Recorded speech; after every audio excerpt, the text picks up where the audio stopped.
पिता के बिना जिंदगी वीरान है, सफर तन्हा है और राह सुनसान है। वही मेरी जमी, वही मेरा आसमान है, वही खुदा, वही मेरा भगवान है।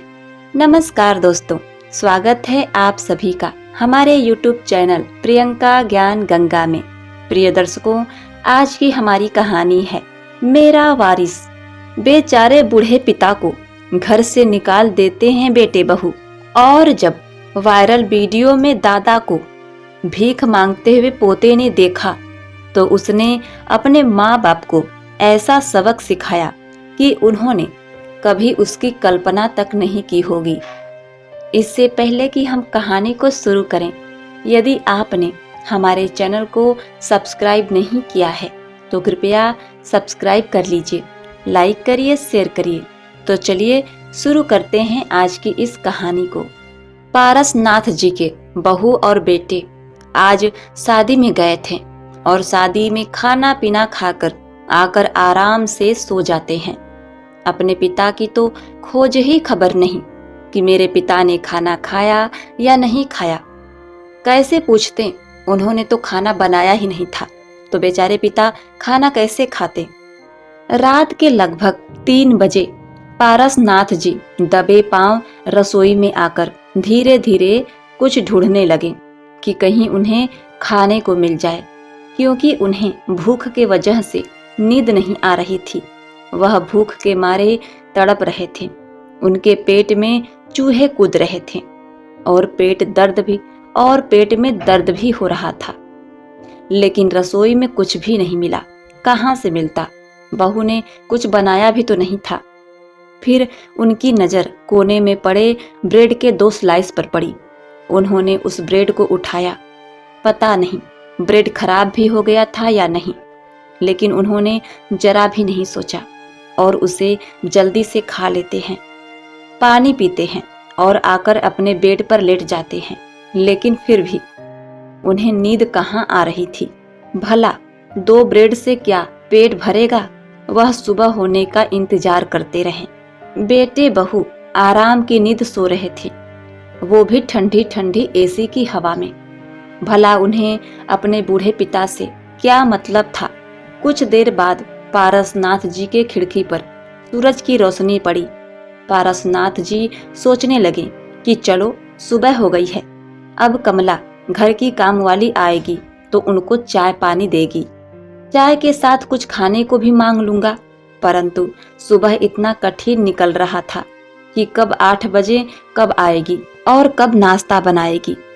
पारसनाथ जी उठे और दबे पांव से बरामदे में लगी घड़ी पर नजर डाली तो देखा 9 बज रहे थे। वह सोचने लगे कि कमला आज आई क्यों नहीं। फिर उनका ध्यान आया कि अरे आज तो संडे है, संडे को 11 बजे आती है। कमला पुरानी काम वाली बाई है, वह सुबह 8 बजे आ जाती है और शाम को 7 बजे अपने घर चली जाती थी। सुबह के 9 बज गए थे, लेकिन बहू बेटे की अभी रात खत्म नहीं हुई थी। रात को 2 बजे तक पिक्चर देखते हैं, न जाने छुप छुपा कर क्या क्या खाते रहते हैं। उनको क्या, वो तो सोएंगे ही, उनकी तो भूख मिट जाती है, खाना पेट भर जो खा लेते हैं। लेकिन मुझे तो बहू ने एक फीकी सी खिचड़ी बनाकर अचार के साथ दे दिया था और ऊपर से ताना मार दिया कि जितना मिल रहा है उसमें खुश रहो। वैसे भी बुढ़ापे में इतना खाना ठीक नहीं है और मैं सारा दिन कमरे में अकेला बैठा बैठा रहता हूँ।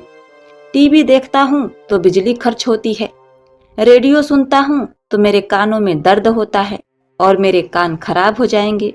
फिर बेटे को खर्चा करना पड़ेगा, अखबार पढ़ता हूँ तो आंखें खराब हो जाएंगी। बहू बेटे ऐसे ही ताना मारते रहते हैं और यह सब मेरे लिए नहीं है। बहू बेटे अपने लिए खर्च करें तो वो सही है, और अगर बूढ़ा बाप घर पर बैठे बैठे अपना मन कहीं लगाना चाहे तो वो गलत है। बाहर किसी के पास बैठने के लिए भी यह कहकर मना कर देते हैं कि यहाँ लोग किसी के पास आते जाते नहीं, घंटों घंटों तक नहीं बैठते हैं। आपका गांव नहीं है जो सुबह से शाम तक बैठक मारते रहेंगे। यह शहर है, इसीलिए चुपचाप करके अपने कमरे में रहा करो। यही सब बातें पारसनाथ जी सोच रहे थे कि तभी डोरबेल बजी। दरवाजे पर जाकर देखा तो दूध वाला आया था। उन्होंने पतीले में दूध लिया। दूध को देखते ही उनके मन में लालच आ गया। उन्होंने भूख से मजबूर होकर 1 गिलास दूध को कच्चा ही पी लिया और बाकी दूध उन्होंने फ्रिज में रख दिया। 11 बज चुके थे। बेटे और बहू भी सोकर उठ चुके थे। काम वाली कमला भी आ चुकी थी। कमला नाश्ता बनाने रसोई में पहुंची। तब वह चाय बनाने लगी तो पारसनाथ जी मन ही मन सोच रहे थे और डर भी रहे थे कि कहीं कमला बहू को कुछ बता न दे कि दूध कम है। आखिर जिसका डर था वही हुआ। कमला तेज आवाज लगाते हुए बोली, मैडम, आज सामू दूध कम देकर गया था। क्या आज दूध कम है? कंचन चौंक कर बोली, अच्छा कितना कम है? मैडम, पूरा 1 गिलास कम है। मैंने पूरा नापा है। हर रोज 5 गिलास होता था और आज 4 गिलास है। अरे हाँ, आज दूध पापा जी ने लिया था। जरूर बुढ़े ने गटक लिया होगा 1 गिलास दूध। पूछती हूँ। यह कहते हुए कंचन जोर जोर से पापा जी कहकर चिल्लाने लगी।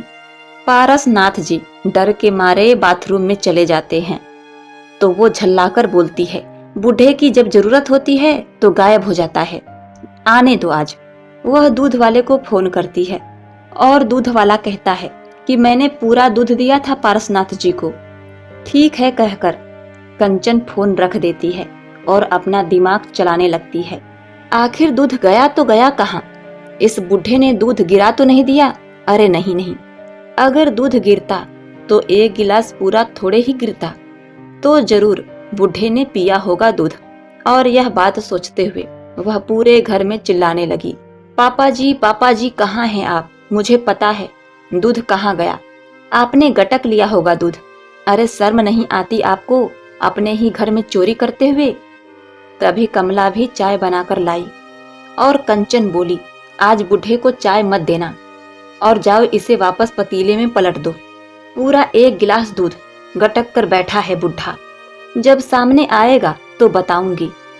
कंचन की चिल्लाने की आवाज सुनकर उसका पति शेखर भी कमरे से बाहर आ गया। अरे क्या हुआ कंचन, क्यों सुबह सुबह बरबरा रही हो? आपको तो मैं ही दिखती हूँ। अपने पापा से पूछिए उनकी करतूते। नाक में दम करके रखा है इस बुढ़े ने मेरे। तभी पारसनाथ जी डरते डरते बाथरूम से बाहर निकलते हैं और दोनों पति पत्नी उन पर बरस पड़े। खुद तो आप कुछ काम करते नहीं हैं और मैंने सोचा कि आज संडे है तो घर पर आराम करूंगा, लेकिन आराम कहाँ, यहाँ तो आराम हराम हो गया है। तंग आ गया हूँ मैं आपसे। तभी उसकी पत्नी कंचन भी बोली, आप इन्हें छोड़ो, इन्हें ऐसे समझ में नहीं आएगा। और उसने कमला को आवाज लगाया और कहा, कमला, आज पापा जी को नाश्ता मत देना। नाश्ता ही क्या, उन्हें खाना भी मत देना। अजी सुनते हो, खाने से याद आया, आज मिस्टर सक्सेना के यहाँ खाने का बुलावा आया है। उनके बेटे का बर्थडे पार्टी है। पारसनाथ जी बेचारे गुमसुम से चोरों की भांति कमरे में अंधेरा करके बैठ गए। अपने ही घर में उनका यह हाल था। बहू बेटे दोनों नाश्ता कर रहे थे और अपने बूढ़े ससुर को नाश्ता तक नहीं दिया, ऊपर से दोपहर के खाने को भी मना कर दिया। पारसनाथ जी को भूख लग चुकी थी। आज कमला ने नाश्ते में देसी घी डालकर सूजी का हलवा बनाया था, जिसकी सौंधी सौंधी खुशबू आ रही थी। हलवे की खुशबू से पारसनाथ जी की भूख और ज्यादा बढ़ गई। तभी फोन की घंटी बजी और कंचन ने फोन उठाया। उसके बेटे शिवम का फोन था, विदेश से। उसने फोन स्पीकर पर डाला और उत्साहित होकर बात करने लगी। हेलो मम्मी, ठीक हो आप? और पापा कहाँ हैं? बेटा, तुम्हारे पापा नाश्ता कर रहे हैं। और फिर शिवम ने कहा, मम्मी, दादाजी कहाँ हैं? अरे तुम्हारे दादाजी तो मंदिर गए हैं। कंचन के मुंह से यह सुनकर पारसनाथ जी सोचने लगे कि कितना झूठ बोलती है यह औरत। मैं यहाँ भूख से तड़प रहा हूँ और यह मुझे मंदिर भेज रही है। मेरी किस्मत में कहाँ मंदिर जाना। अच्छा मम्मी, पापा से बात कराओ ना। हाँ बेटा, जरूर, कहकर कंचन ने अपने पति शेखर को फोन पकड़ा दिया। हेलो बेटा, ठीक हो आप? जी पापा, प्रणाम। आशीर्वाद देते हुए शेखर बोला, सदा सुखी रहो। और आपकी पढ़ाई कैसी चल रही है? पापा, ठीक चल रही है। पापा, जब दादाजी आ जाएं तो मेरी उनसे बात जरूर करवाइएगा। मैं हमेशा मम्मी को बोलता हूँ लेकिन उन्हें ध्यान ही नहीं रहता। मुझे दादाजी की बहुत याद आ रही है। जब आए तो बात जरूर करवा देना। ठीक है, रखता हूँ। ओके बेटा, बाय, कहकर शेखर ने फोन रख दिया। शिवम अपने दादाजी से बहुत प्यार करता था क्योंकि वह अपने माँ बाप से ज्यादा अपने दादाजी से प्यार करता था। माँ बाप से ज्यादा अपने दादाजी के साथ ही रहता था क्योंकि कंचन और शेखर अपने नौकरी के चलते ज्यादातर शहर में ही रहते थे। परंतु दादी के मरने के बाद वह अपने माता पिता के साथ शहर आकर रहने लगा। इसीलिए उसने जबरदस्ती करके अपने दादा को भी शहर बुला लिया। वह बचपन से ही दादा के साथ रहता था, अच्छे दोस्त थे। वह अपने दादा पारसनाथ जी को अपने माँ बाप से भी बढ़कर मानता था। शिवम अपने स्कूल की पढ़ाई पूरी करके आगे की तैयारी के लिए विदेश चला गया। विदेश जाकर वह अपने घर वालों से बात कर लेता। शुरू में तो पारसनाथ जी की बहू कंचन उनसे बात करवा देती थी शिवम की, परंतु धीरे धीरे वह भी बंद हो गया। रात में बेटे बहू पार्टी में चले गए। बेचारे पारसनाथ जी सुबह से ही भूख से तड़प रहे थे और अब रात का भी खाना नहीं बना था। बेटे बहू के जाने के बाद वे सोचने लगे कि चलो मैं अपने ही हाथ से कुछ बना लेता हूँ। लेकिन फिर बहू बेटे का ख्याल आया तो वह रुक गए और अपनी चारपाई पर लेट गए। आधे घंटे तक ऐसे ही निढाल पड़े रहे। भूख के मारे उन्हें नींद नहीं आ रही थी। कल भी रात को उन्होंने कुछ नहीं खाया था और आज सुबह सिर्फ 1 गिलास दूध पिया था और शाम तक खाना नहीं मिला और रात का भी खाना नहीं बना था। फिर हिम्मत करके उठे और अपने लिए 2 नमक की रोटियां बनाई और चाय बनाकर उसके साथ खाई। वह बर्तन धो ही रहे थे कि बहू बेटे वापस आ गए। बर्तन खटकने की आवाज सुनकर उनकी बहू कंचन रसोई में चली आई और झल्लाकर बोली, क्यों बे बुढ़े, 1 गिलास दूध से पेट नहीं भरा था जो चोरी करके खा रहे हो? क्या बनाया था तूने? अजी सुनते हो, देखो अपने बाप को 1 गिलास दूध गटक गया है और फिर भी भूख बाकी है। अपनी पत्नी की बातों को सुनकर शेखर ने तुरंत कहा, पापा यह सब क्या है? थक गया हूं मैं आपसे, क्यों परेशान करते रहते हैं आप? बेटा मुझे भूख लगी थी, 1 गिलास दूध से पेट थोड़े ही भरता है। देखा, मैंने कहा था ना कि इस बुढ़े ने ही पिया होगा दूध। आप मेरी बात को सच नहीं मानते थे, अब देख लो अपने चोर बाप को। इतना सुनते ही मनोहर जी के बेटे ने उनका हाथ पकड़कर घर के बाहर कर दिया और एक पोटली में कपड़े बांधकर फेंककर बोला, हद होती है बेशर्मी की, सुबह शाम की चिकचिक से तंग आ गया हूँ। जाइए जाइए यहाँ से, जाइए, निकलिए मेरे घर से। प्रिया ने भी अपने ससुर को फटकार लगा दी, अब यहाँ दिखाई भी मत दीजिएगा, अब मैं चैन की सांस लूंगी। पारसनाथ जी बेचारे गिड़गिड़ाने लगे, रोने लगे, बहू मेरे साथ ऐसा मत करो, आगे से कभी ऐसा नहीं करूंगा। बेटा तुम तो मेरे साथ ऐसा मत करो, तुम ऐसा कैसे कर सकते हो? मैं इतनी रात को कहाँ जाऊंगा? परंतु दोनों पति पत्नी ने पारसनाथ जी की एक भी ना सुनी। वह रोते रहे, गिड़गिड़ाते रहे और थक हार कर वहां से अंधेरी रात में सड़क पर चल दिए और जाकर एक मेडिकल के सामने लेट गए। मेडिकल बंद था तो वहीं पर सो गए। कहते हैं ना, भूखा ना देखे जूठी भात और नींद ना देखे टूटी खाट। आज उनकी भूख मिटी हुई थी। सुबह हुई तो एक कपड़े से अपना मुंह ढक लिया। आने जाने वाले लोग उन्हें भिखारी समझकर 1-1 रुपया उनके आगे डाल देते। आखिर उनकी हालत भिखारी से भी बदतर हो गई थी। मैले फटे कपड़े, आंखें गड़ी हुई, बुढ़ा शरीर, बेबस लाचार से दुकान के आगे बैठे रहते। जिस आदमी ने कभी किसी के आगे हाथ नहीं फैलाया, आज उसकी यह हालत हो गई थी। उनकी आंखें भर जा रही थी, किसी को कुछ भी नहीं कह पाते थे और ना ही उनके द्वारा दी गई भीख को हाथ लगाते। मेडिकल वाला व्यक्ति काफी दयालु प्रवृत्ति का था। उसने पारसनाथ जी से पूछा, आप कहाँ से आए हो? परंतु पारसनाथ जी ने उन्हें कुछ नहीं बताया। उन्हें काफी दुख हो रहा था बताने में। मेडिकल वाला व्यक्ति उन्हें तीनों समय का खाना देता रहा। बेबस लाचार समझकर 1 महीना ऐसे ही बीत गया। बेटे बहू ने उनकी जरा भी खबर ना ली कि उनका बाप किस हालत में है और कहाँ है, दुनिया में है भी या नहीं। एक दिन मेडिकल स्टोर के मालिक पारसनाथ जी की वीडियो बनाकर सोशल मीडिया पर अपलोड कर देता है और उसने लिखा, इस दुनिया में कितने निर्दयी लोग हैं जो अपने बुढ़े बेबस माँ बाप को इस तरह मरने के लिए सड़क पर छोड़ देते हैं। एक दिन उनका पोता शिवम यूट्यूब चला रहा था। तभी यूट्यूब पर अपने दादा की वीडियो देखता है तो वह हक्का बक्का रह गया।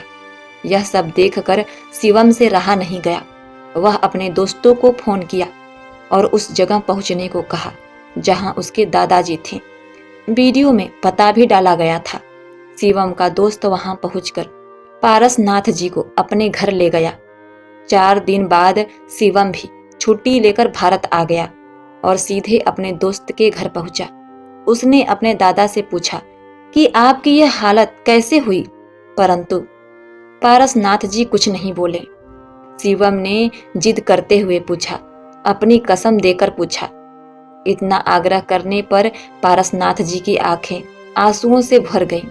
रोते हुए उन्होंने अपने ऊपर बीते सारी बात बताई। यह सुनकर शिवम की आंखें भर गईं। उसकी आंखें गुस्से से लाल हो गई। दोनों दादा पोता लिपट कर रोने लगे। शिवम ने उन्हें पानी पिलाया और हिम्मत दिलाई। उन्हें अपने घर लेकर गया। वह पारसनाथ जी से बोला कि आप यहाँ कार में बैठे रहिए, मैं अभी आता हूँ। यह कहकर शिवम डोरबेल बजाता है। तभी कमला ने दरवाजा खोला और जोर जोर से चिल्लाने लगी, मैडम जी देखिए कौन आया है। क्या हुआ कमला, क्यों चिल्ला रही हो? अरे शिवम बेटा, चहक कर कंचन अपने बेटे शिवम को गले से लगा लेती है। बेटा शिवम, तुम ठीक तो हो ना? तभी शिवम अपनी मम्मी को दूर करते हुए कहता है, मम्मी पापा कहाँ हैं? अपने बेटे शिवम की आवाज सुनकर शेखर बाहर आया और अपने बेटे को देखकर खुशी से फूले नहीं समाया। जैसे ही शेखर ने अपने बेटे को गले लगाने के लिए आगे हाथ बढ़ाया तो शिवम ने अपने पापा के हाथ वहीं पर झटक दिया। मम्मी पापा, मेरे दादाजी कहाँ हैं? तब कंचन बात बनाते हुए बोली कि बेटा, तुम्हारे दादाजी 4 धामों की यात्रा करने के लिए गए हैं।